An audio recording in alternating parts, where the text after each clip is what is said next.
Spencer Burke alongside Paige Martin, Knights TV. And Paige, a few weeks ago we talked about the Knights needing one of those games where they put up a lot of goals, and that's exactly what we saw Friday here at the Budweiser Gardens against the Flint Firebirds. That's right, Spencer. The Knights put up 8 goals against the Flint Firebirds, coming up 8-2 here at Budweiser Gardens. We saw Robert Thomas have a 6-point night with 4 goals and 2 assists, and then another big performance from Sam Militek, who had 4 assists, and Alex Fermenton in what was probably his best game since his return.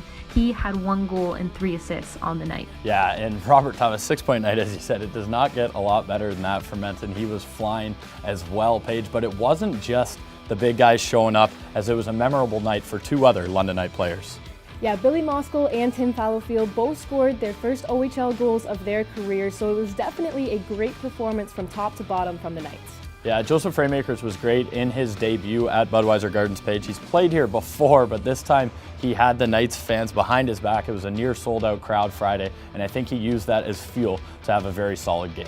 And with 8 goals on the night, it's just another example of just how dangerous this Knights offensive lineup can be. And finally, we're really starting to see the power play click as London went 3 for 4 on the man advantage on Friday night. And on a Saturday, Page, the Knights were in Hamilton. We didn't see the same offensive explosion. However, they still picked up a 3-2 win, and they got goals from both Cliff Pu and Sam Militek. Yeah, and we really saw Joseph Raymakers stand tall, especially in the shootout when he made all 3 saves, and then it was Max Jones who scored on that 3rd shot, giving the Knights their 4th consecutive win. And on Sunday in Guelph, Page, that 4-game winning streak finally came to an end as the Knights ran into a very hot goaltender in Anthony Popovich. He made 37 stops as the Guelph Storm beat the London Knights 4-0. Yeah, Spencer, it was the 3rd game in 3 days, which just makes it difficult to come out with that same energy, and this game was an example of that. It was still a relatively successful weekend for the London Knights, though, Page, grabbing a 4 of a potential 6 points.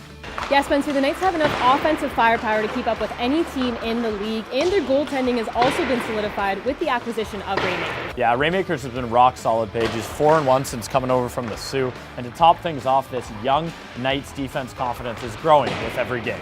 Well, next up for the London Knights, Page, they'll host the Saginaw Spirit here at the Budweiser Gardens on Friday night. These 2 teams met in the 2nd game of the season. The Knights actually walked away with 2 points as Evan Bouchard buried the game winner in overtime.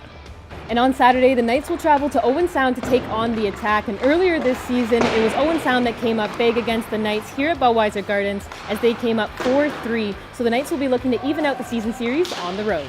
Tickets are still available for Friday night's game here at the Budweiser Gardens against the Saginaw Spirit. And Paige, there's also another milestone concerning head coach Dale Hunter. Yeah, Dale Hunter is only 8 victories away from his 700th career win as an OHL head coach. For Knights TV, I'm Paige Martin. And I'm Spencer Burke.